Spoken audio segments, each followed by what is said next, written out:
Mr. President, I rise today to speak in strong support of the amendment offered by Senator Dodd to strike the provision from the bill providing immunity to the telecom companies who assisted President Bush with his warrantless surveillance program, in essence, breaking the law that they were supposed to live by, the telecom companies.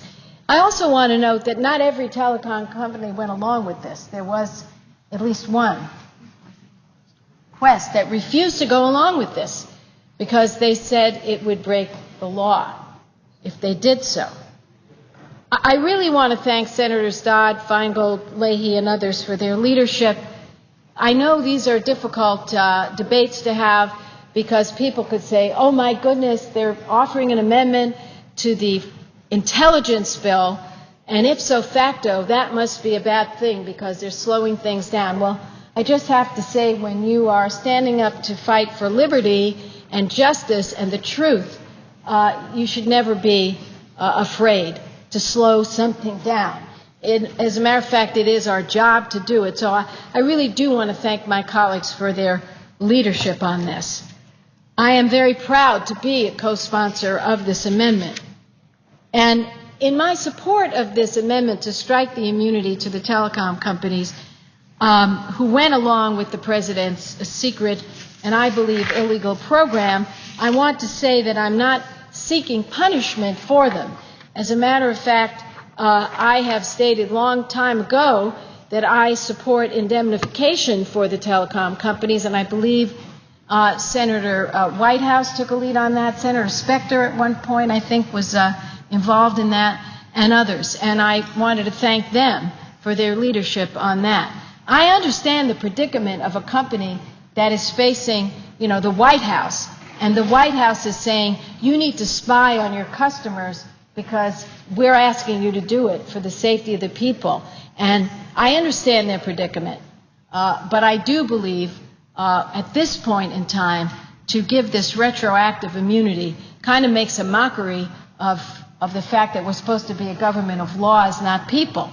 We are a government of laws. Do we then come back and say, oh, by the way, there's 3 laws over here that we don't really like, so we're going to just say to the people who broke them, it's okay, because we've looked at it and we think it's okay. Well, this is America. We are a country of laws.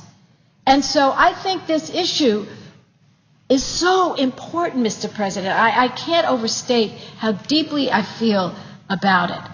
We cannot place the interests of the companies and, frankly, of this administration that doesn't want the truth to come out ahead of the constitutional rights of our citizens who seek justice in our courts.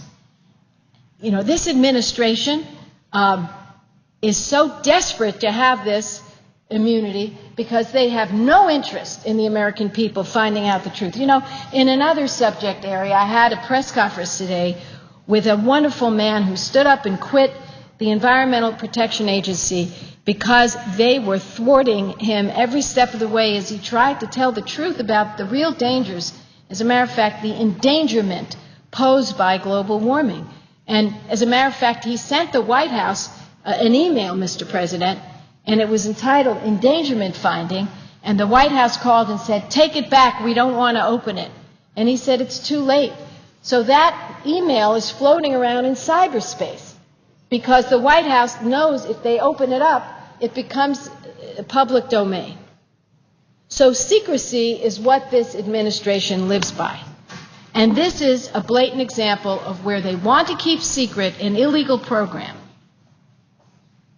And I don't think we should be complicit.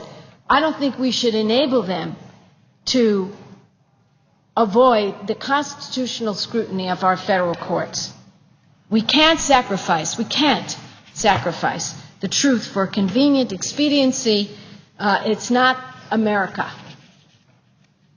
We have a system of government that is built not only on our Constitution, but on the notion of checks and balances. And the federal courts are doing their job by checking this administration's broad exercise of executive power.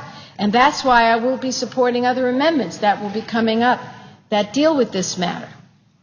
Now, last week, Chief Judge Walker of the Northern District of California issued an opinion rejecting this administration's claim to, quote, have inherent authority to eavesdrop on Americans outside of statutory law. Well, what does this Senate want to do? A lot of the leaders that you hear speaking on this, they want to make it possible to give retroactively this administration the inherent authority to eavesdrop on Americans outside of law. Oh, in the future, we're fixing it. Good, I'm glad, I'm happy. But you can't then say, but we're going to look back and change the law. It's not right. Listen to what Judge Walker wrote. He said, Congress appears clearly to have intended to establish the exclusive means for foreign intelligence activities to be conducted. Whatever power the executive might otherwise have had in this regard, FISA limits the power of the executive branch to conduct such activities, and it limits the executive branch's authority to assert the state secrets privilege in response to challenges to the legality of its foreign intelligence surveillance activities. So we, Congress, limited the power of the executive. Limited. We said you can't assert the state secret privilege in response to challenges to the legality of its foreign intelligence activities. And here we are rolling over with bravado to say to this administration, and by the way, I'd feel the same way whoever was the president, this administration or any administration, oh, you are the absolute ruler, the king, you can do whatever, you can roll over, you can do all that. Mr. President, we need to protect this country from terrorists. We must. I voted to go to war against bin Laden, and I won't rest until he is gone. And we break the back of al-Qaeda. Unfortunately, that has gone awry. And I would be very willing to have our government listen in on conversations of the bad actors out there. But I don't want good people being spied on. That was the whole reason FISA came in the first place. People seem to forget. The original FISA was to protect the people from being spied on. Ordinary people. And suddenly it's been turned on its head. I believe the current process works. Our system of government works. The federal courts are exercising their constitutional duty to review executive power. So why in this bill are we seeking to stop that process? Why are we attempting to tie the capable hands of the federal courts and deny our citizens their day in court? Covering up the truth is not the way to gain or regain the trust of the American people. The truth is the basis of, to me, the American ideal. And I always marveled as a little girl and then as a young woman growing up watching as the truth came out about America. And I remember my dad, who loved this country so much, saying to me, he said, honey, you just watch this country. We're not afraid to admit a mistake. We're not fearful of giving people rights. We will stand up and tell the truth, even when we make the biggest mistakes. Covering up the truth is not the way to gain the trust of the American people. Now, since learning in late 2005 that the president violated the trust of our people by spying on our citizens, Congress and the American people have struggled to find out what happened. Now, last week we celebrated the day we adopted the Declaration of Independence, Independence Day, July 4th.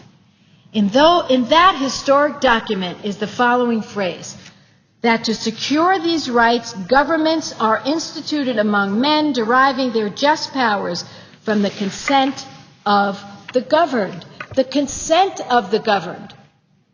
That means the law has to be behind you when you undertake to do something like this administration did. They didn't care about the consent of the governed. They didn't care about the law that was in place. Truth is the centerpiece of justice, and I don't see how we ever get to the truth if we grant this immunity. I really don't. And it's not to me about the punishment. As I said, I would be happy to have substitution, to have the government step in. That's not the issue. We need to get to the truth, and we all know how that happens in our country. I'd ask for additional 30 seconds. Without objection. The immunity provision in this bill sweeps the warrantless program under the carpet. It hides the truth that people deserve better from us. And I'll close with a quote by former Supreme Court Justice Sandra Day O'Connor. It is during our most challenging and uncertain moments that our nation's commitment to due process is severely tested. It is in those times we must preserve our commitment at home to the principles for which we fight abroad. I hope we will support the Dodd Amendment to strike the immunity provision, and I thank you very much.